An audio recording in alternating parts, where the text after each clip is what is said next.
What up, what up, what up, y'all? Welcome to the Pastry Bear podcast. And today we are in Jamaica, beautiful Jamaica. And I'm with two very special guests. They both are my friends, George Matthews and Volae Williams. What's up, guys? How you doing? What up, man? What up? What Bless, up? bless. Big We're up here, bro. yourself. Yeah, we doing it. We're doing it big. We're chilling in a nice community. What's the name of this community? Me- Meadows of Irwin. Yeah, it's pretty cool over here. I like it. There's a security at the gate and everything. I like that type of vibes. We came here and the host gave us a Belair to drink. So we just vibing, having fun. So we're gonna start this No, you need to podcast say off. Belly or Rare. Oh, no, I don't like that. I don't like that rear thing, but yeah. So we're gonna start the program off like this. We're gonna talk to Valet and George. We're gonna get just a little bit of history of how they got started in the kitchen and different places that they work and their experience. Let's give us a little story, a backstory on how you got started in the kitchen. And he All pulled right. his drink. Yes, bro. Good story,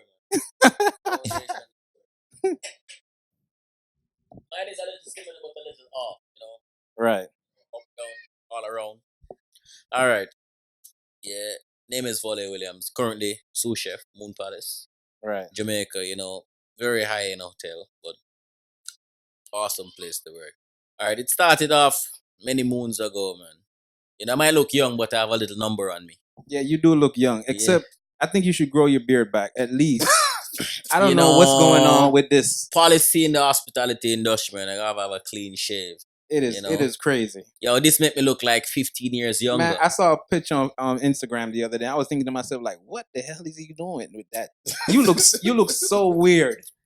I look like a kid.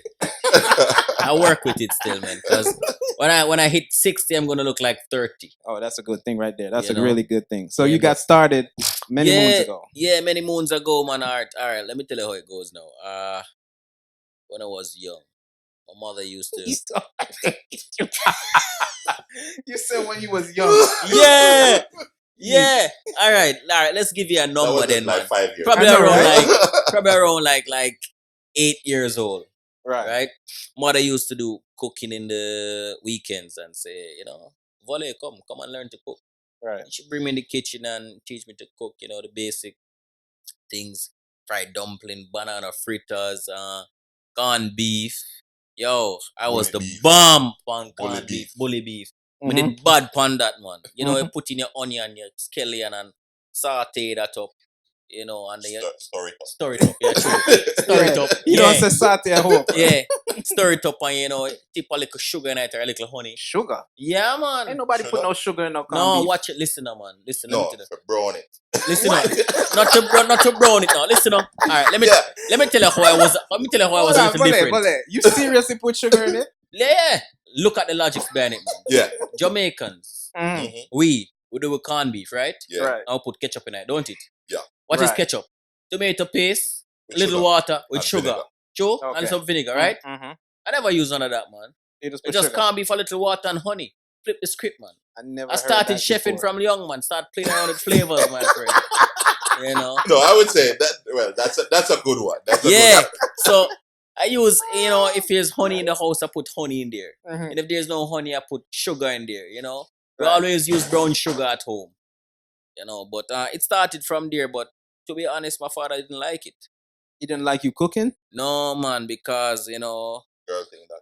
yeah, girl thing that, Really? Yeah, it's like, all right, it's three of us as brothers. Right. I'm the last, man. Them call me wash belly. Right. Right. Other brothers outside in the yard. My father was like a macho man. Mm-hmm. He does welding, plumbing, every single trade he can think All of. the masculine man. Yeah. stuff. Yeah, man, that's him. Right. He was a coach for a football team way back when they called it Thunderbolts in St. Catherine. Mm-hmm.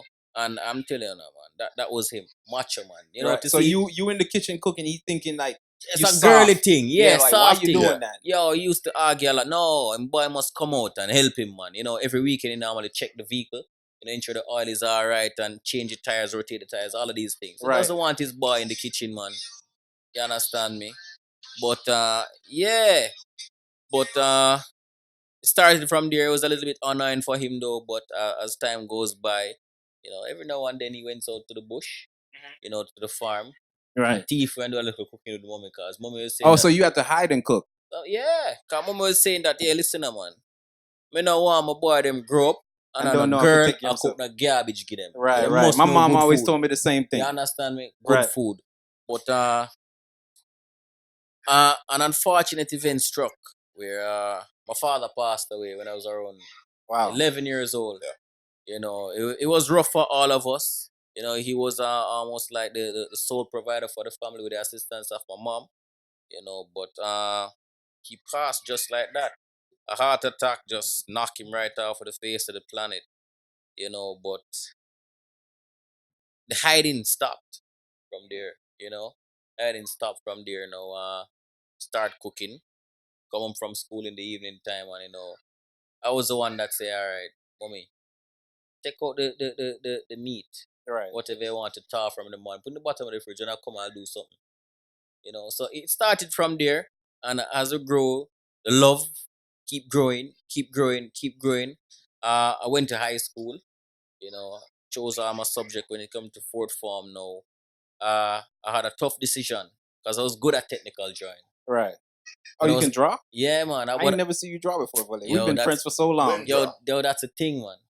Yo, Oh, really? I can draw, man. I'm not a person that can look at you and replicate you on a paper still, Right. but, you know, Oh. I like animation. Oh, okay. You know, that is me. But technical drawing was a love of mine. Right. But I had to choose between my passion and my love.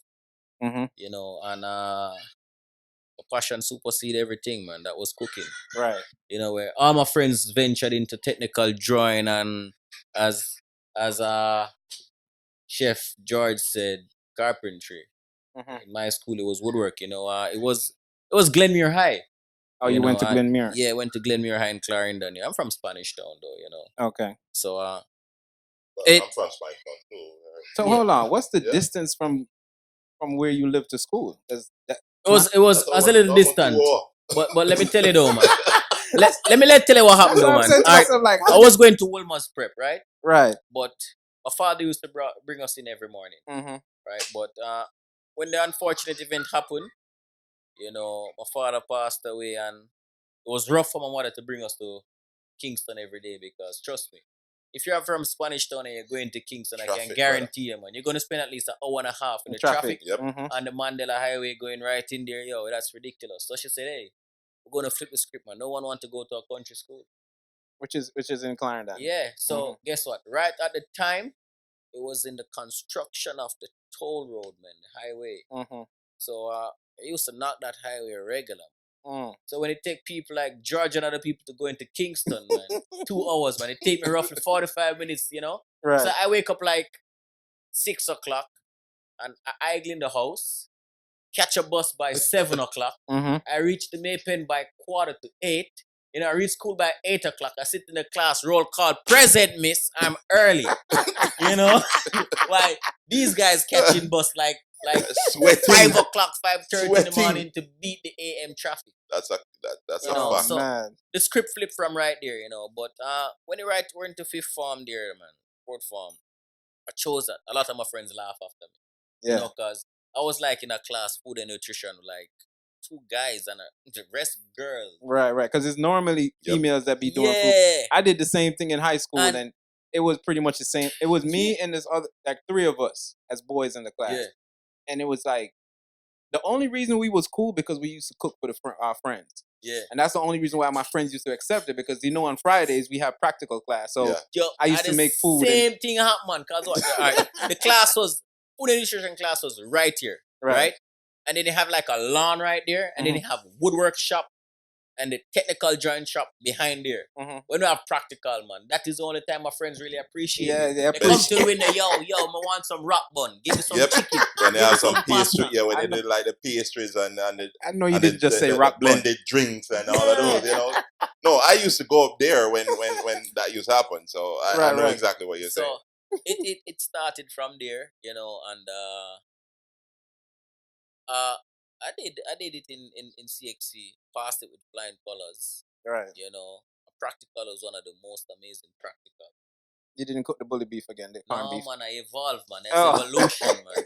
You know, That's evolution. So they Right? tin mackerel. No, man.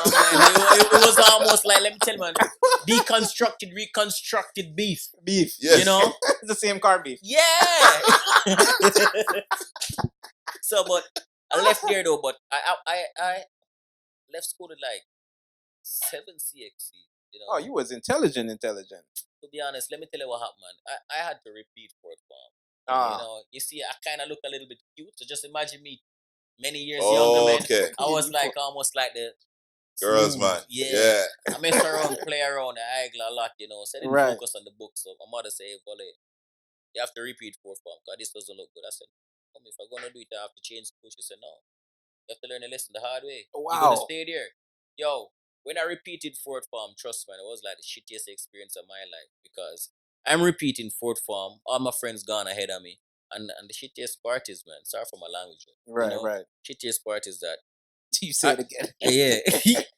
I repeated with the footballers. Oh. You know? Mm-hmm. So normally in school, when you're good at athletics, Mhm. you know, you kind of repeat Right. just to help the athletic field there. Right. You know, but just imagine me amongst like a couple footballers and track stars, man. I don't even. I played football, yes, but like I've under never seen you- 13. I've never seen No, you it playing stopped at any under sport. 13, man. You know, so under 13 was like first form and second form. Right, that's You it. know, and being in fifth form and fourth form, that's past under 13. Right, So, right. you know, it stopped right there. So I would say like, crap, man. I felt bad because all the girls looking at me and say, yo, it's pretty done. Little boy. Yeah, You know, I said, yeah. I If said, you repeat, no. normally people think you ain't smart And enough. I said, crap. You know, so I said, all right, I'm going to take this serious, man. And I buckled down real good.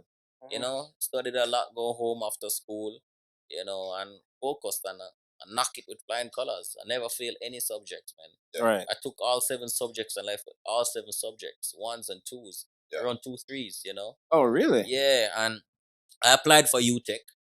My brother was going to UTech that time, and I know I did. I applied for food service management, Mm-hmm. but application went through, and to be honest, I got through for UTech. But right as I got through, say for instance, I got through like today. Mm-hmm.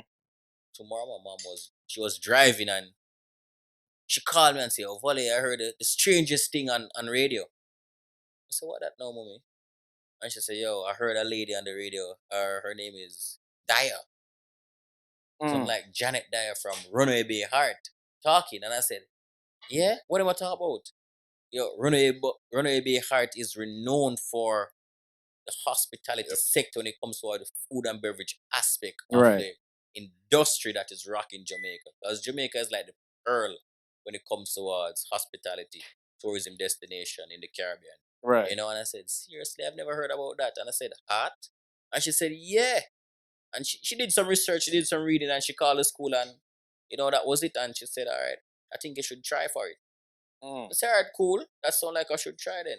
So I sent an application there and they called me and I said they have to do an entry test and all of these things. And I said, entry test. It's all right, I did the entry test, organized an interview, and I went there. I said, yo, there's a long waiting list there.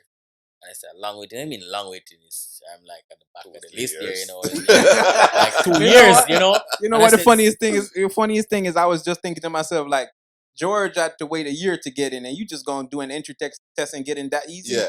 So no, man, I did the can't entry be that test and easy. pass, you know, but they But had that's to it, do you a still had to waiting wait. list, you know. And I oh said, man. crap, a waiting list. But what happened though, my mom said, all right, I have to talk to the organizer of the school. And she went down and she had a talk with, I think by the time they had a lady by the name of Miss Carmack, you Yeah, know, no, way who back that when her name was Miss Carmack, along with also a senior food prep instructor by the name of Richard Mitchell. Yeah, I know Mr. Yeah, Mitchell. man, Mr. Mitchell are the boss. And she actually sat and she spoke to him and said, all right, this is a decision now. This is a we're stuck against a wall now. It's either UTech or it's either heart. And he laid down the advantages of UTech and the advantages of art and disadvantage of everything. And he said the choice is there. It's either a degree or a certification. What I can tell you though, if you venture into art as the path that he's going in, it's full reinforcement and exposure towards his craft, Right. which is practical.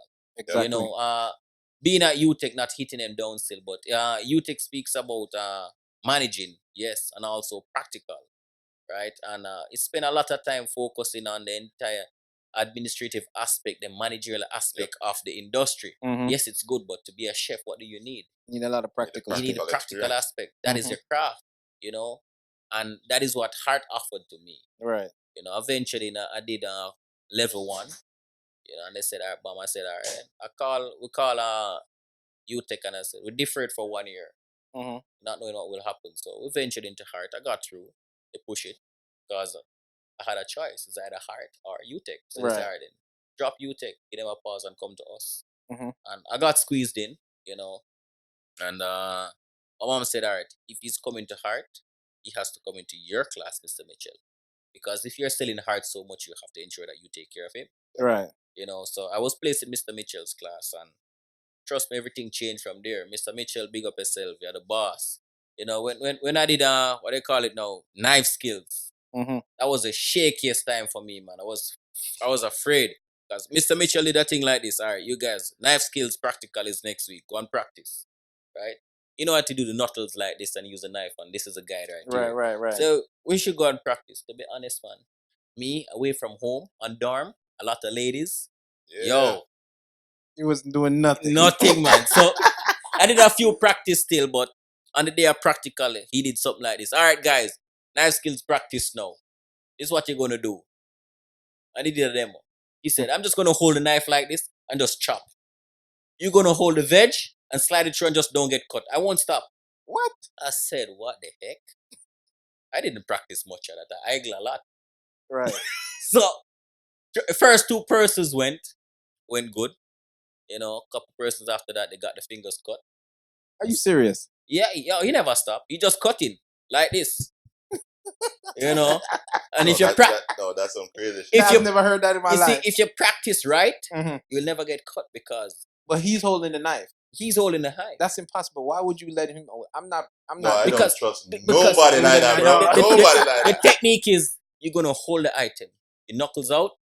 Oh, No so matter what but you still, do. though, the person is holding the knife. They have no control. You can't predict if this person is gonna go up too high or not. He's not going high. Or if the blade is gonna be turned out or Are in right So because that No, could make a difference. No, he held it well. He Well, moved up and I down wouldn't. right. I wouldn't. You know, Well, I never wouldn't- get cut. right. You know, the few nights I did a practice that paid off for me. You know, but I started practicing a bit more after that, and you know, it evolved from there. I left level 1, and I did level 2. I did level 3. You know, and then from that, now I was exposed to CIA, Right. Culinary Institute of America. You know, that's one of the greatest things that Heart kind of brought to Jamaica. You know, it's a partnership between NCTVET and American Culinary Federation. No, CIA, Culinary Institute of America. Culinary Right. Institute of America. You know, it was great. It was great. You know, it kind of introduced us to the international spectrum there. Right. You know, teaching us, training us on an international level. And during all these times doing certification, being trained, I'm actually working. You know, I've worked in a couple local resorts, high-end resort, and it was tough working full time, doing school part time. Mhm. You know, being in the kitchen, how passionate I am. I don't work an 8-hour shift. I'm knocking like 15, 14 hours a day. Mm. You know, Know the not feeling, bro. not getting paid for overtime because what? It's not approved. You know, I didn't do it for pay. I do it because I love Right. dedication, learning. Passion You for know, the work. yeah, the passion. And I will never stop stressing that word passion because passion and love is different, man. Right. You know, passion, love, and like, they are 3 different things. That's true. You know, I'm extremely passionate about my craft. Time is not a factor. Time is not an issue. Sometimes money is an issue, but most times it's not an issue. No. You know, the only time it becomes an issue because you fall short in your bills. Yep. You know, but overall, the sacrifices we make, the sweat, the blood, everything we do, the burns, the scars, the fall, everything, it's all because of passion. You know, so I ventured in that now. I did level 1. You know, but the toughest thing though, when I did level 1, though, I wanted to do level 2, but I was instructed that, hey, And that's level 2 of CIA. CIA, Right. yeah. So when I did it now, I said, all right, the school said, listen, we can't let you do level 2. You need experience. You know, you have been coming from level 1, 2, 3, and then CIA level 1. You need to feel what the international level is like, you Right. know. And that was a strong recommendation from Mr. Mitchell. He said, Volae, level 2 and level 3 of CIA is nothing normal. You need international experience, and we recommend that you venture out and see what the world has to offer other than Jamaica. Right. Yes, you're good at what you're doing, but you need more to just that. I said, all right, cool. I understand that. I respect that. So I did the overseas program, and I went into the States, and I spent roughly around 3 years in the States working. I've been to Cape Cod, work high-end resorts in Cape Cod, deposit in. I'm talking around like to spend a night there, spend like over $1,000 a night, and I'm talking 1,000 US, and it's an EP property. That is just room. There's no food involved right there. Right on the ocean front. It's marvelous. And I'm telling you, man, there was no limitation when it comes towards fresh produces, vegetables, every single thing. It was on point right there. Anything you can dream of, it's coming there. Sauce in a bucket, high-end sauce quality. They buy the sauce in a bucket. Damn right, man. You're talking demi. Never freeze. Demi. Yeah, Oh. never frozen, always jellified. Rich demi, just thaw that out. The flavors, just tweak it. That's it, man. Yo, marvelous, man. In Jamaica, you're making these things for a couple of hours. Sorry, not a couple of hours, couple of days. You're making demi. Demi for days. You just buy a demi in a bucket and it's almost at the same quality. Mm. Yo, everything just evolved, man. Right. And my introduction to the entire international spectrum just started to change right here. I did banquets there, high production, quality. Then I left and I came back home. Cause it's a seasonal program, spent a few months, went back up again the next year, and I asked for a transfer because I covered banquet. Banquet was Easy. good. It's a flyover for me. I said I need a little more challenge. I want to get introduced to your a la carte restaurant, which is a prime restaurant, signature restaurant, fine dine. You're paying like a couple $100 for a plate with there. You can see probably a little sprinkles on the plate. Mm. I'm calling sprinkles that the portion. It's so small. So small, but you're paying a lot of money. Right. You pay for the service, you pay for the quality of the protein, you pay for the craftsmanship, everything you paid for on the plate with can't pull your belly. Mm-hmm. You understand me? Give that to a typical Jamaican and they tell it to a bad word. You understand me? We need a base, not chicken and rice and peas. Yep. You understand me? That is your money's work. So you know what? Being that you said that, I gotta ask you this: what's your views on being that you've worked overseas, Mhm. and you just made a statement that in Jamaica we eat a lot of food versus well, some people in America do eat a lot of food in other countries, but like if you go to a real fine dine restaurant, it's normally small portions. Yeah. So what are your views on what you think about what we eat here, Mhm. and what your experience is with the way they eat over there? Alright, to be honest, over a period of time, Jamaicans have evolved. They have evolved when it comes to a culinary aspect because of TV, network. television, Yeah. being Right. exposed to the international level, traveling, because traveling now is way much easier than traveling 15, 20, 30 years ago. Right. So everybody want to see what's happening. Back in the days, everybody speak of an artist as just as what? Drawing, paintings, musicians. But artists can be, it's anybody, man. Yep. Right now, one of the the best artists I can find in the world is probably like one of the chefs, the greatest chefs, my friend. Having listening right now, you hear the popping of oil. We have a chef over there. We have a live chef in we have house. a live We chef got a over live there, chef man. in house. Our great friend over there, Chef Gassebron, popping up some kitchen. Yeah, food he making right there, dinner right now, so you Home may hear style that in a popping in the duchy. back. Fresh. This is what we like. We appreciate this. Right. But on an international level, man, we have evolved from cooks now to chefs, and Right. from Yep. chefs to artists. Mm-hmm. And it's not only just enjoying good food, but it's an experience, That's an it. evolution experience that opens your eyes to craftsmanship on a plate that is extremely awesome, palatable, and attractive, and just wow. Remember, So you think that the food scene in Jamaica is evolving to meet the standard of the world? does Slowly evolve. but surely. It does evolve.